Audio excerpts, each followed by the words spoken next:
Boa noite, que alegria estar aqui. Eu espero que não seja a última vez. Eu quero voltar e visitá-los várias e várias vezes. Vocês são amados e inesquecíveis. Mas eu prometi a mim mesmo que eu não ia falar muito sobre isso agora no começo, porque meu coração está chacoalhado pela emoção e eu temo me chacoalhar tanto e não conseguir pregar. Vou deixar isso para o final. Então, abram suas Bíblias. Na carta de Paulo aos Filipenses, leremos o capítulo 1, versículo 1 ao 11.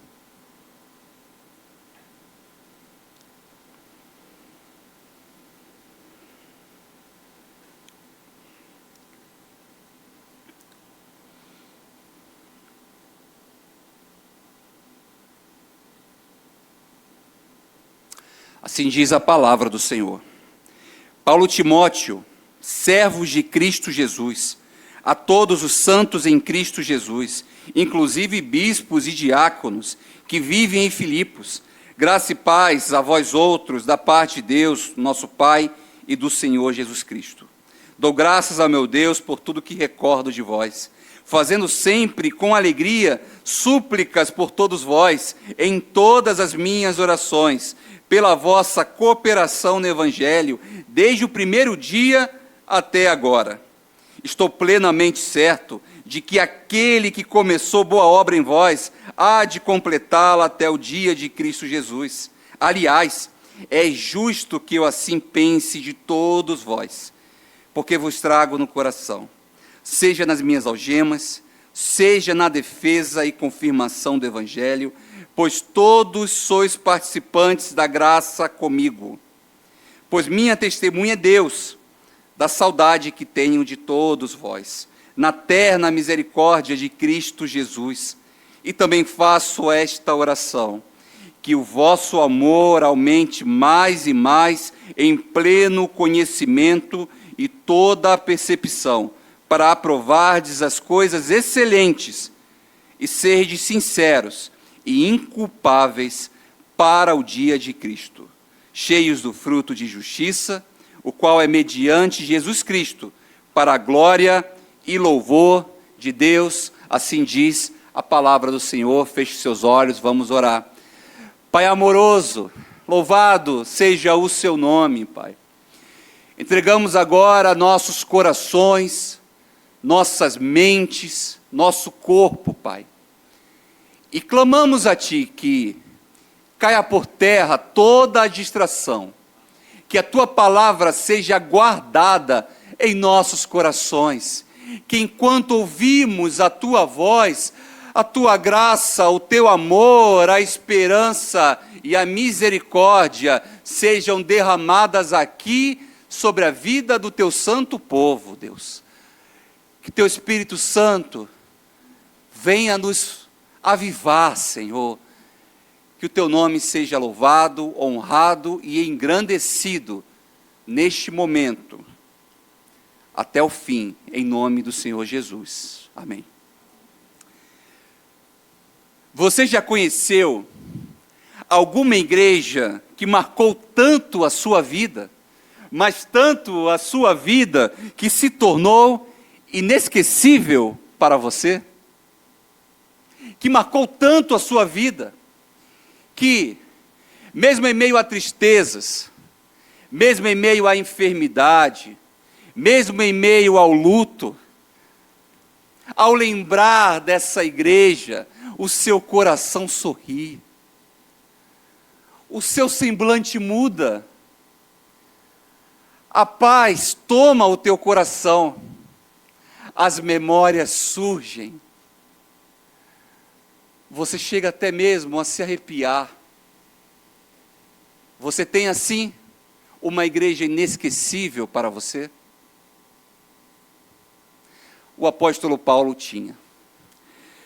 Paulo escreve aos Filipenses enquanto está preso em Roma, e ele passou por 2 anos preso em Roma, como Atos 28 descreve. Mas ao recordar aquela igreja, seu coração se enche de alegria e emoção, E não é difícil entender o porquê. A cidade de Filipos era uma colônia romana que apresentava um difícil acesso, um difícil lugar para a proclamação do Evangelho de Jesus Cristo. Mas mesmo assim, Deus plantou ali uma igreja improvável com gente improvável. Tudo começou com a comerciante Lídia. Tudo começou ali com ela, Lídia. E isso está descrito em Atos 16:14, a saber, meus amados irmãos, Atos 16:14, para quem me conhece, é o meu versículo preferido, porque em Atos 16:14 está registrado o seguinte: porque Deus abriu o entendimento de Lídia para entender tudo o que Paulo falara. E este é o versículo da minha família. Lá em casa, as DRs são bíblicas, amados irmãos, e quando eu estou perdendo a luta, eu invoco o texto bíblico ao meu favor e digo: o Senhor abriu o coração e entendimento de Lídia para entender tudo o que Paulo lhe dissera. Maravilhoso, isso, amados, é bíblico. Eu acho que assim encerra qualquer assunto lá em casa. É bíblico, é a Bíblia, a Bíblia. Nenhum aconselhamento produziu tanta certeza assim. Lídia era uma mulher estrangeira da cidade de Tiatira, uma mulher muito rica, que vendia púrpura, e seu coração foi aberto por Deus, e em sua casa, ela abrigou o primeiro refúgio missionário da Europa. Depois, Paulo libertou uma jovem endemoniada, possessa, que era escrava espiritual e escrava econômica daqueles homens, e esta mulher era oprimida por um espírito de adivinhação. Isso está em Atos 16, do 16 ao 18, e como resultado, Paulo e Silas foram duramente perseguidos, espancados, quase morreram, foram presos na prisão. Lá na prisão, foram presos, algemados, suas pernas ficavam de um lado, a sua perna esquerda de outro, ficaram na cela mais fétida, havia um cheiro insuportável, mas mesmo assim, a palavra do Senhor nos assegura que enquanto todos poderiam reclamar, enquanto todos estavam cheios de fúria, ira em seus corações, Paulo e Silas louvavam ao santo nome do Senhor ali naquela cela, e de repente algo extraordinário aconteceu. Um terremoto abalou as grades da prisão, soltando-lhe as algemas, e ao invés de fugir, encontrou o carcereiro, que estava a ponto de se matar. Mas Paulo para aquela cena e diz: não faça isso, nós não fugiremos. E então Paulo prega ali, diante daquela situação difícil, onde, sejamos sinceros, eu e você teríamos feito o contrário. Mas Paulo permaneceu porque julgava que o Evangelho de Cristo Jesus era mais poderoso do que a sua própria liberdade. Então, o carcereiro ouve o Evangelho, entrega a sua vida a Jesus, e não só a vida do carcereiro é alcançada pela graça de Deus, mas como também toda a sua família. E assim, diante de tantas tensões, opressões, emoções, choro, angústia, sofrimento, sangue, feridas, ardência, Paulo planta a igreja de Filipos, naquela cidade improvável. Percebam o grupo base de plantação do apóstolo Paulo. uma empresária estrangeira, uma jovem liberta da opressão espiritual e um funcionário do governo romano, sem contar o apóstolo Paulo, que no passado era um perseguidor e assassino dos cristãos. Que grupo base ruim, difícil, improvável. Mas o Senhor faz crescer aquela boa obra, e desde aquele dia, essa igreja sustentou financeiramente o apóstolo Paulo, até mesmo quando outras igrejas hesitaram, e no meio também a sua própria pobreza. Filipos não era apenas uma igreja amada para Paulo. Filipos era uma igreja inesquecível para o apóstolo Paulo. E sabemos que hoje há, infelizmente, igrejas esquecíveis. Igrejas que devemos esquecer para que a nossa saúde espiritual seja conservada. Igrejas que não vivem para Jesus Cristo, mas que vivem para si. Igrejas que pregam pragmatismo e vivem de encontros e festivais, mas de pouquíssima comunhão. Igreja que visa os números e a quantidade de pessoas que são membros da igreja. Igreja que visa o lucro e pouco a participação, e pouco a pregação, e muito pouco o amor entre os irmãos. Como disse um sábio certa vez, infelizmente, há muitas igrejas que, dentro delas, podemos chamar os outros de irmãos, mas nunca de amigos. Eu sei, há igrejas esquecíveis. Uma igreja inesquecível é uma igreja que aprendeu a viver para Cristo, por Cristo e em Cristo.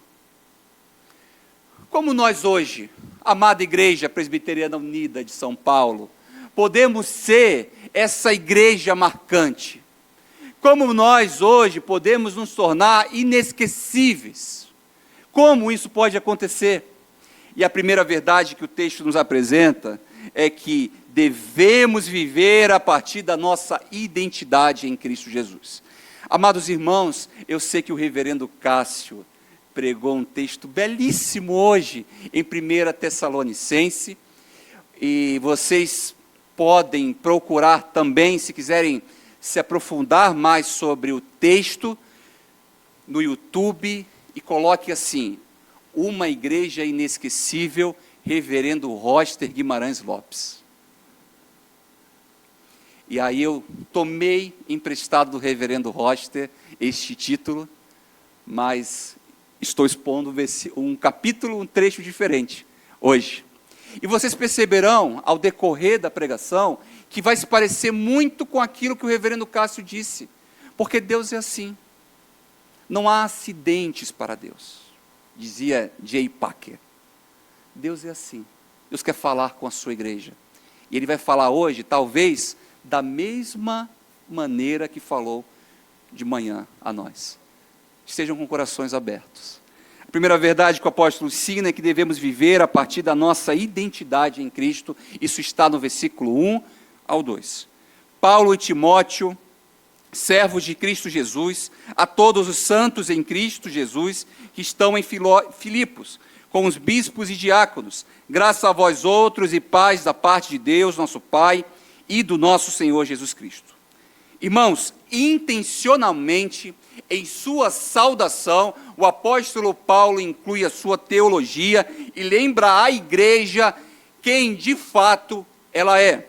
E ele o faz em 4 importantes afirmações para nós hoje.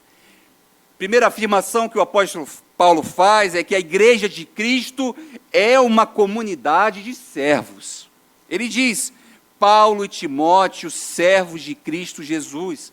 A palavra que Paulo escreve como servo significa literalmente escravos. Escravos. E percebam que o apóstolo Paulo não se apresenta como o plantador da igreja, ou o doutor da igreja, ou aquele que Jesus o encontrou e o falou pessoalmente. Não. O apóstolo Paulo se apresenta como escravo de Cristo Jesus. Essa palavra carregava na época e carrega hoje a ideia de alguém que perdeu seus direitos, que perdeu a sua liberdade, que está servo e que é servo de um outro alguém. A igreja de Jesus é de fato uma igreja de comunidade de servos. Mas também a segunda afirmação que o apóstolo Paulo faz é que a igreja de Cristo é uma comunidade de diferentes, de pessoas diferentes. Ele diz a todos os santos em Cristo Jesus que estão em Filipos. Paulo não escreve a uma panelinha da igreja. Paulo não está olhando para uma parte boa da igreja. Paulo não está olhando para aqueles que ofertam e dizimam mais, ou aqueles que não dão trabalho. Paulo diz a todos os santos. Isso porque, apesar da igreja de Filipos ser uma igreja real, portanto, imperfeita também, a igreja de Filipos estava ligada a um só corpo. A igreja de Cristo é uma comunidade de diferentes temperamentos, diferentes pessoas, diferentes habilidades, diferentes dons. E a igreja verdadeira convive assim, com gente diferente. Com aquele que dá bom dia na porta, mas com aquele que dá 3 bom dias na porta. Aquele que ama abraçar. E quando o pastor convida o irmão a abraçar o visitante, este é o primeiro aí. Mas tem aquele outro que fica ali e não gosta de abraçar. A igreja de Cristo é uma comunidade diferente. Cristo nos fez assim. Somos pessoas diferentes umas das outras. Eu amaria aprender a cantar. Sinto que não há mais nada a se fazer por isso. Se eu cantasse, eu faria como o reverendo Roster, mas seria mais exagerado. Todas as pregações eu cantaria. Já disse isso a Giovana, né? Eu tenho uma vontade de cantar, queria tanto cantar, e não canto. Não canto, já tentei, foi horrível. Não canto mais. E jamais cantarei no púlpito, no microfone assim. Mas tem gente que canta. Louvado seja Deus por isso. Tem gente que prega. Louvado seja Deus por isso. Tem gente que assiste o pobre, louvado seja Deus por isso. Tem gente que toca piano, toca bateria, louvado seja Deus por isso. A igreja de Cristo Jesus é uma comunidade diferente. Mas o apóstolo Paulo faz uma terceira afirmação. A igreja de Cristo Jesus é uma comunidade de santos. Ele diz a todos os santos. E como vocês sabem, apesar de haverem diferenças entre eles, Paulo chama esses irmãos de santos, não porque eram perfeitos, mas era um povo separado por Deus. Estar aqui, diante de vocês, amada Igreja Presbiteriana Unida de São Paulo, é difícil e ao mesmo tempo prazeroso. É difícil porque eu estou lidando com gente amável e preciosa, cujas vidas custaram caro para Deus. Portanto, eu não posso tratar como barato aquilo que custou caro para Deus. Mas estar aqui também é prazeroso, porque estou me referindo a santos, a eleitos, a povo de Deus escolhido por Ele, sacerdócio universal. A igreja de Cristo é uma comunidade de santos. Mas a quarta afirmação que o apóstolo faz é que a igreja é uma comunidade unida a Cristo. Ele acrescenta, eles são santos em Cristo Jesus. Santos em Cristo Jesus, servos diferentes, santos e unidos com Cristo. Irmão, estar em Cristo é receber de Cristo a vida dele. Estar em Cristo é ter em Cristo a vida dele. É Cristo colocar a sua vida em você e Cristo colocar a vida dele em você. É isso que é estar unido a Cristo. Nem poder, nem profundidade, nem amargura, nem tristeza, nem profundidade, nem altura, nem largura, nada poderá nos separar do amor que está em Cristo Jesus. A igreja é unida a Cristo e unida de uma vez por todas. Ela não está apenas se unindo, ela foi unida, ligada a Cristo, amarrada a Cristo, entranhada em Cristo Jesus. E a quinta afirmação que Paulo faz é que a igreja é uma comunidade santa na cidade. Apesar de toda a santidade, ela precisa conviver com a consolação. Ela precisa conviver com gente que não suporta ouvir a palavra de Deus, mas ela está aqui nesta cidade por um propósito, por um objetivo, a de ser luz para a cidade de São Paulo. A igreja de Filipos era instrumento de Deus para a salvação da cidade de Filipos. A igreja presbiteriana unida de São Paulo é instrumento de Deus para a salvação do povo de São Paulo. E por isso a razão dela existir aqui, neste lugar, o Senhor, amados irmãos, os plantou aqui para frutificar. Tudo bem, eu estou indo para Salvador. E Ele me levou para frutificar lá. Mas vocês que estão e ficam aqui, devem entender que há um propósito do Senhor nisto, frutificar aqui, onde vocês foram plantados. Há muito tempo atrás, eu decidi no meu coração, eu não sairei do Brasil, porque aqui no Brasil há mazelas, das quais o Senhor me levantou para combater. Eu não posso fugir do local perigoso. Salvador é simplesmente a capital mais violenta do país. E quando eu soube disso, eu me apaixonei mais ainda por essa missão. Quem me conhece sabe que foi para isto que o Senhor me levantou. Eu lido com favela e extrema violência há muitos e muitos e muitos anos. Aqui em São Paulo, lá naquele bairro bonito chamado Campo Belo, onde morávamos, porque agora já foi, é muito bonito, é legal. Mas eu trabalhava nas comunidades carentes da Baixada Santista e lidava com traficantes lá da Vila Esperança, reverendo Silas. O Senhor conhece bem. O meu coração sempre foi inquieto para este lugar. Eu entendi que a minha identidade é essa. Vocês também devem entender a identidade de vocês. Foi para isto que o Senhor os plantou aqui, na cidade de São Paulo. Não temam. Deus já os preparou.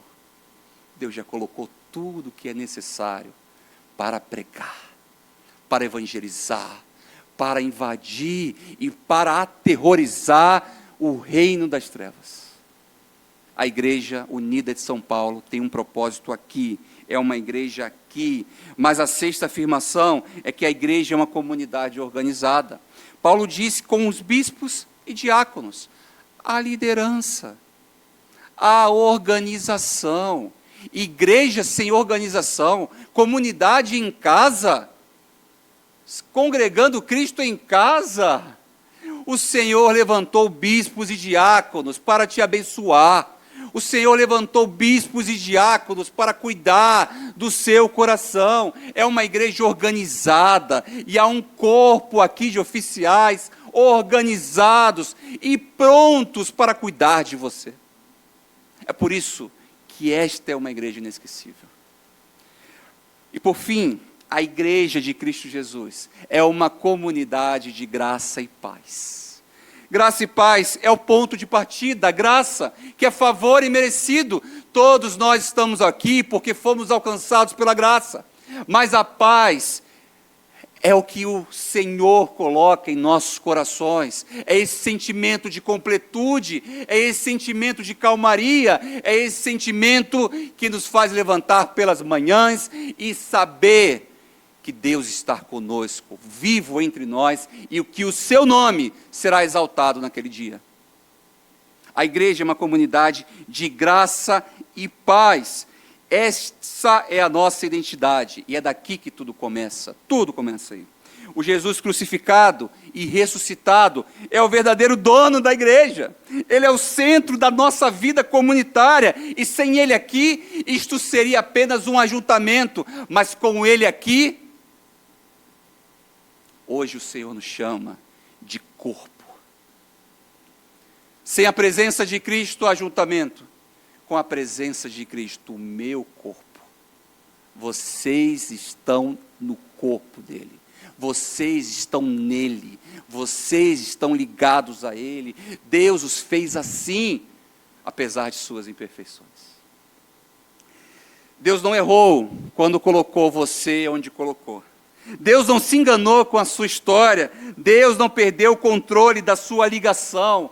Você é em Cristo e ao mesmo tempo está em São Paulo. E é nessa combinação maravilhosa de estar em Cristo e ao mesmo tempo aqui que você vai viver a vontade de Deus para a sua vida. É aqui que você vai testemunhar dos milagres. Tal qual aquele que fez eu e Lídia orar por um bebê. Orávamos por um milagre, para que o Senhor nos abençoasse com um bebê. Então Lídia engravidou. Bênção de Deus. E podemos batizar o Pedrinho aqui, na igreja. E quando Lídia se descobriu grávida, eu contei ao pastor. E falei, pastor, está muito cedo, não conta para ninguém. Mas saiba que Lídia está grávida. E o pastor ficou aqui, se corroendo, lutando contra si, para falar, para não falar. Lídia está rindo lá atrás, que ela sabe que é verdade. E eu falei, o pastor vai falar, passava domingo, o pastor não falou hoje, tá? Forte, hein? Outro domingo o pastor não falou nada, aí eu já triste, compassivo pelo pastor, procurei o pastor do culto e falou, pastor, agora você pode falar. Ele, ufa. E aí ele foi e anunciou à igreja, aqui vocês irmãos souberam do milagre que aconteceu, amados irmãos, estar unido em Cristo, estar aqui ao mesmo tempo, vai te proporcionar viver a vontade de Deus. Se você crê que Cristo é o Senhor, então seja um servo. Se você crê que Ele é o santo, então seja um santo. Se você crê que Ele é a cabeça da igreja, então faça parte do corpo, participe do corpo. Se você crê que Ele é a sua paz, que excede todo e qualquer entendimento, então, amada igreja, descansem. Se você crê na mensagem, crê de verdade na mensagem de Deus, então sejam mensageiros. Porque viver dizendo que crê na mensagem de Deus e nunca anunciar esta mensagem é viver uma vida incoerente. Se vocês creem na mensagem de Deus, sejam mensageiros da mensagem de Deus. Mas o segundo lugar, como se tornar uma igreja inesquecível, Paulo nos dá a segunda verdade. Devemos cultivar uma comunhão participante. Está no versículo 3 ao 5. Dou graças a meu Deus por tudo que recordo de vós, fazendo sempre com alegria, súplica por todos vós, em todas as minhas orações, pela vossa cooperação no Evangelho, desde o primeiro dia até agora. Paulo está preso e dependendo da ajuda dos outros para sobreviver. E ainda assim, quando pensa em Filipos, o que brota do seu coração não é raiva, não é ira, não é frustração diante de Deus, mas é alegria, é emoção. Paulo está descrevendo a maneira como a comunhão cristã toca a sua alma. E os irmãos de Filipos não tocaram a alma do apóstolo Paulo, porque o viram e disseram, Deus te abençoe, apóstolo Paulo. Não. A igreja de Filipos era uma igreja participante. Era uma igreja operosa em dons, era uma igreja que investia no ministério do apóstolo Paulo, até mesmo quando passavam fome. A igreja de Filipos era um instrumento de bênção de Deus na vida do apóstolo Paulo, e por causa dos feitos ao apóstolo Paulo, Paulo entendia que Deus não havia se esquecido dele. A igreja de Filipos era um instrumento que provava a Paulo que Deus não se esqueceu dele. Era uma igreja de comunhão participante. E Paulo usa aqui a palavra koinonia, a famosa palavra koinonia, onde há um ministério chamado koinonia, e koinonia não significa apenas comunhão, mas também significa amizade verdadeira, entranhamento, ligação um com o outro. Não é apenas chamar o outro irmão para tomar café, mas é uma participação ativa, um envolvimento profundo com os irmãos, é se lançar à vida deles, é descobrir com um só olhar se eles estão bem. É às vezes, em seus momentos de oração, ser comunicado por Deus que o amigo não está bem. Koinonia. Koinonia. A amada Igreja Presbiteriana Unida de São Paulo, como vocês devem aprender a ter comunhão participativa. Não dá para a gente tratar um ao outro ainda com frieza. Não dá. Entendam este pobre seminarista aqui. Há tantos que entram em nossas igrejas e que são recebidos com frieza, com indiferença. Quando nós não percebemos a presença destes irmãos, quando nós não procuramos a saber como estão, quando estão passando necessidades no nosso meio. Uma igreja verdadeira é uma igreja que se lança à comunhão. É uma comunhão participante. Há pessoas aqui que me conhecem somente pela minha fisionomia, não é verdade, Giovana? Eu também te conheço, só pela sua fisionomia também. Este tipo de compromisso que o apóstolo nos convida a viver nesta noite. Koinonia de verdade. Se lançar na vida do irmão. Se envolver com seus problemas também. Se sujar um pouquinho com o buraco onde os seus irmãos estão, mas ajudá-los a sair desse buraco. Deus os chama para participar ativamente da vida do seu próximo. Koinonia. Paulo faz questão de dizer isso, porque isso não foi uma ação pontual da igreja de Filipos. Ele mesmo diz que essa é uma atuação contínua. Ele não se cansa de fazer isso. A igreja de Filipos continua a abençoar, e ele entende que ela está na missão com ele. É por isso que todas as vezes que o apóstolo Paulo se ajoelhava diante de Deus, ele se ajoelhava também com a igreja de Filipos. É por isso que todas as vezes que o Senhor abençoava, abria os céus para intervir na vida do apóstolo Paulo, também abria os céus para a igreja de Filipe. É por isso que quando o reverendo Roster, ao se lembrar do seu nome, e a ser testemunha e orante pela sua vida, aquilo que Deus faz na vida dele, faz também na sua igreja. É por isso que um pastor tão íntimo de Deus leva, consequentemente, a igreja a ser também tão íntima de Deus. Do mesmo jeito que Deus sorri na vida daquele que ora pela igreja, Deus sorri à igreja. Este é o segredo da comunhão que eles tinham com o outro. Mas essa comunhão só é possível em Cristo Jesus. Não adianta fazer cursinho de aconselhamento bíblico, não adianta fazer coaching, não adianta fazer um software que nos ligue e que nos mostre em tempo real esta comunhão como koinonia. Só é possível por causa de Cristo Jesus, porque Ele também, além de ser mediador entre você e o Pai, também Cristo Jesus quer ser o mediador entre você e o seu irmão. É Ele que nos apresenta ao próximo. É Ele que o apresenta à igreja. É Ele que o faz ver e o leva até aqui. E aqui na visita você é tocado pelo Espírito Santo e você decide no seu coração que é aqui que você vai ficar. O Senhor o apresenta também ao seu próximo, ao seu irmão. Não é possível ter coinonia verdadeira sem Cristo Jesus. E que tipo de comunhão vocês têm cultivado hoje? Existe uma comunhão básica, que é aquela que provém da educação.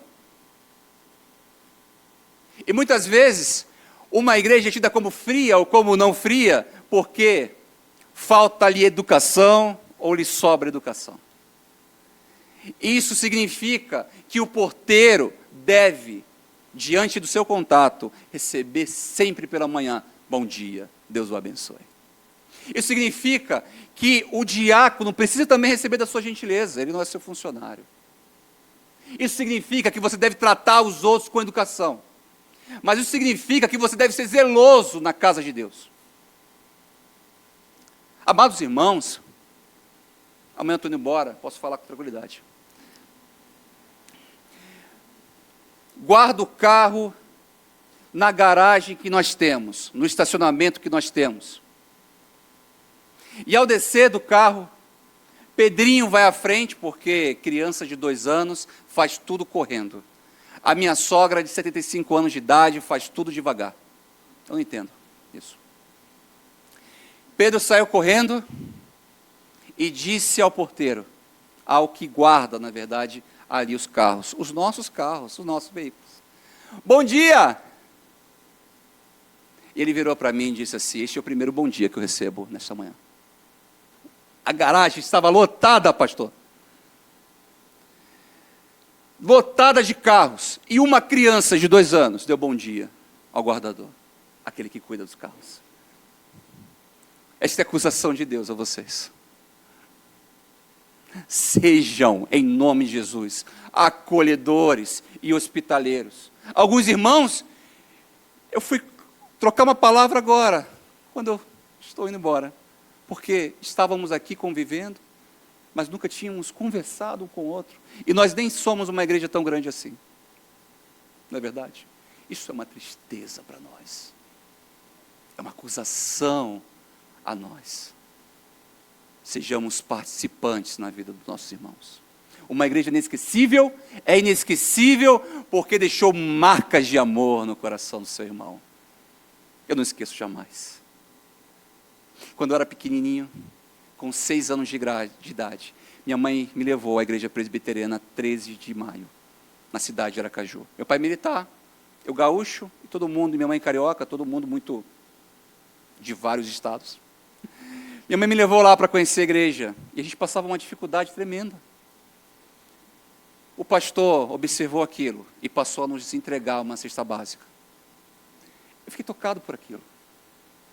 Todos os domingos voltávamos com uma cesta básica. Mas o pastor também percebeu que eu era muito apaixonado pela igreja. Então, todos os domingos, ele colocava um passe escolar, não sei se vocês são dessa época, ou um vale transporte, no meu bolso e dizia, volte sábado que vem.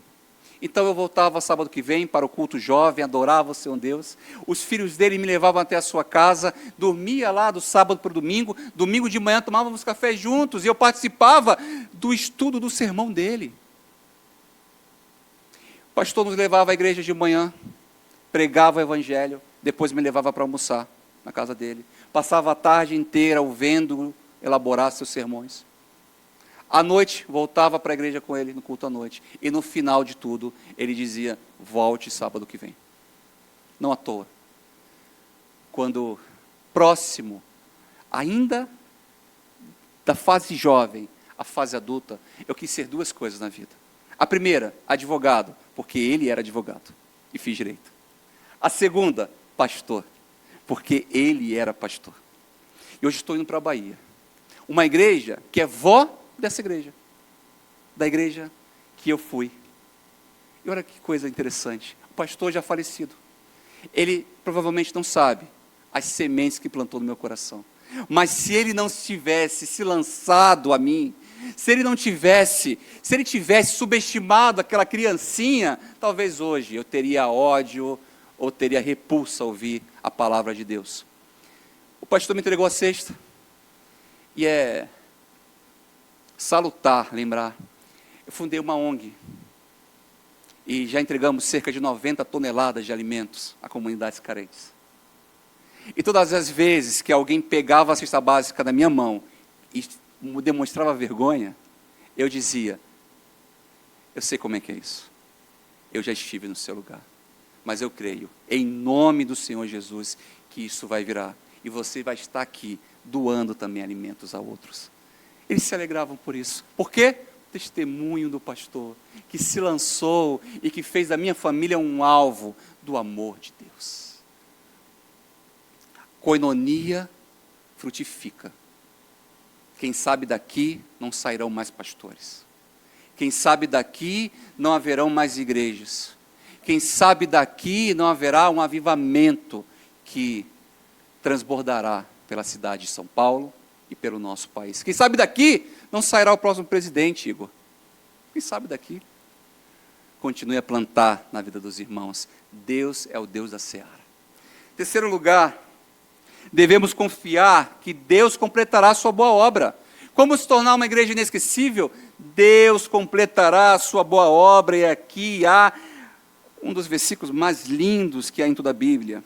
O apóstolo Paulo diz, do versículo 6 ao 8, assim: estou plenamente certo de que aquele que começou a boa obra em vós, há de completá-la até o dia de Cristo Jesus. Aliás, é justo que eu assim pense, todos vós, porque vos trago no coração, seja nas minhas algemas, seja na defesa e confirmação do Evangelho, pois todos sois participantes da graça comigo, pois minha testemunha é Deus, da saudade que tenho de vós, na terna misericórdia de Cristo Jesus. Irmãos, devemos confiar que Deus completará a sua boa obra. E o primeiro motivo para isso é que você deve confiar, porque isto é uma certeza. O apóstolo Paulo diz, estou plenamente certo, não é um achismo. Em segundo lugar, porque a obra é Deus que a começou. Deus é que começou e não você.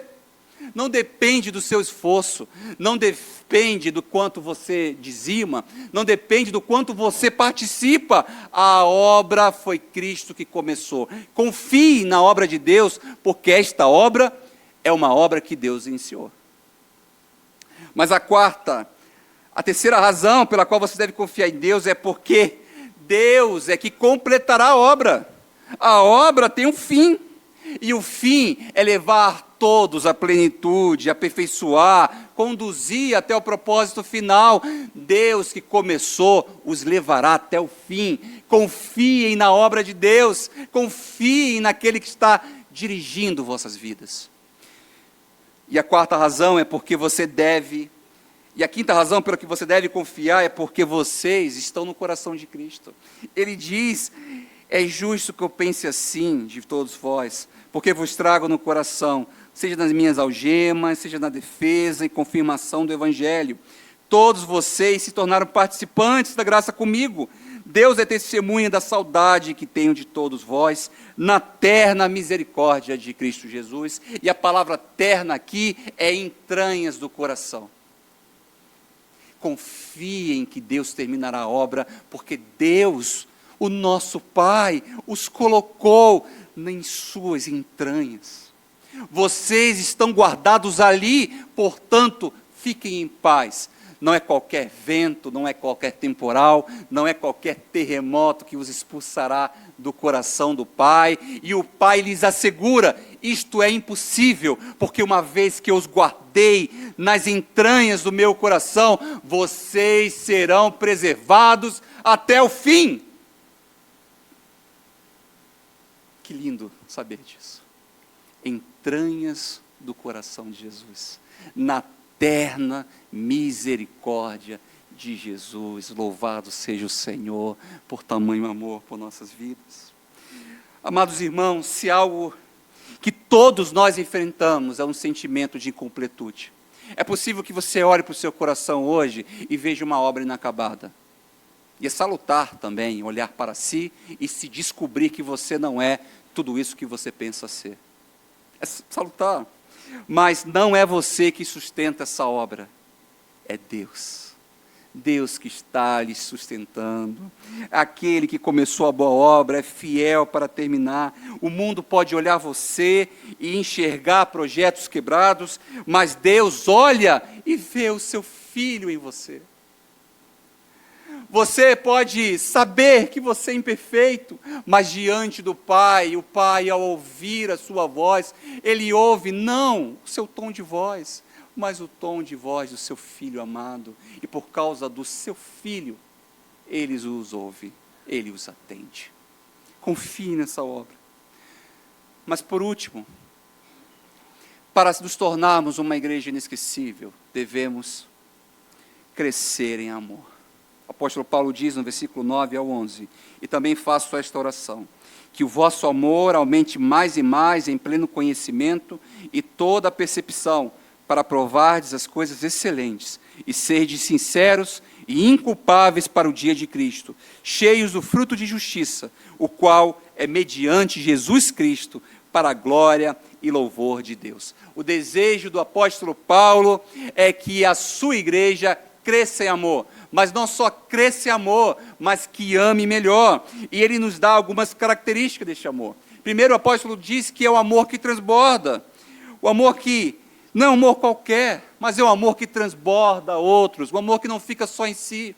A outra característica é que o amor que discerne, não é um amor tolo, nem ingênuo, é um amor que conhece a voz de Deus, que sabe como Deus vai agir, que espera o melhor de Deus, que conhece a sua palavra, é um amor que discerne no mundo. Mas também, na terceira característica, é um amor que é excelente. Não um amor medíocre, não um amor que qualquer academia ou que qualquer time de futebol pode nos dar. Mas é um amor excelente, é um amor que sobra, que se alarga, que se expande. Mas também a quarta característica é o amor que frutifica. Mas não é um amor que apenas se expande, mas é um amor que frutifica, que tem frutos. Ninguém pode crescer nesse tipo de amor se não estiver unido a Cristo. Cristo é o padrão do amor. Cristo é a fonte do amor. Cristo é o meio pelo qual o amor cresce. Cristo é a sabedoria que dá discernimento. Cristo é a luz que revela o que é excelente. Cristo é a vida que produz frutos de justiça. Cristo é o Filho pelo qual Deus é glorificado. E se o amor deve crescer, é porque Cristo vive em nós. Se o amor deve crescer, é porque Cristo está crescendo em nós. Amados irmãos, se a boa obra começa em Deus, continua em Deus, termina em Deus, então uma igreja inesquecível não é a que impressiona o mundo, mas a que impressiona Cristo, a que agrada a Cristo, a que faz Cristo sorrir, onde Cristo é louvado e entronizado. E a gente percebe este sentimento de Cristo quando a gente sai do culto com vontade de ler a palavra, com vontade de orar. E eu quero dizer, reverendo Roster, quantas e quantas vezes eu saí do culto com um desejo ardente de estudar mais, ler mais, orar mais, aprender mais. É isto que uma igreja inesquecível provoca em nossos corações, o desejo de conhecer mais a Cristo, o desejo de nos aprofundarmos a Cristo. Assim como o apóstolo Paulo, a igreja em Filipos, minha amada igreja unida, eu dou graças a meu Deus, cada vez que me lembro de vocês. Eu oro por vocês porque reconheço a maneira como tem caminhado comigo no Evangelho, desde o primeiro dia que eu os visitei até hoje, desde aquele dia que fui apresentado aqui com blusa florida e bigode. A Lídia não gosta de lembrar dessa época, mas eu fui apresentado assim aqui à Igreja Unida, misericórdia. Vocês participaram comigo, vocês serviram comigo, Vocês investiram financeiramente no meu ministério. Vocês amaram Lídia. Não é difícil, né? Mas vocês me amaram. Aí é difícil. Vocês amaram Pedrinho. Vocês trataram a minha família como Cristo trata a minha família. E isso nunca, nunca, nunca será esquecido por mim. Eu estou absolutamente certo de uma coisa. Plenamente certo de uma coisa. Aquele que começou a boa obra na vida de vocês vai continuar e completar essa obra até o dia de Cristo Jesus. E é certo que eu pense assim sobre todos vocês, porque vocês moram no meu coração.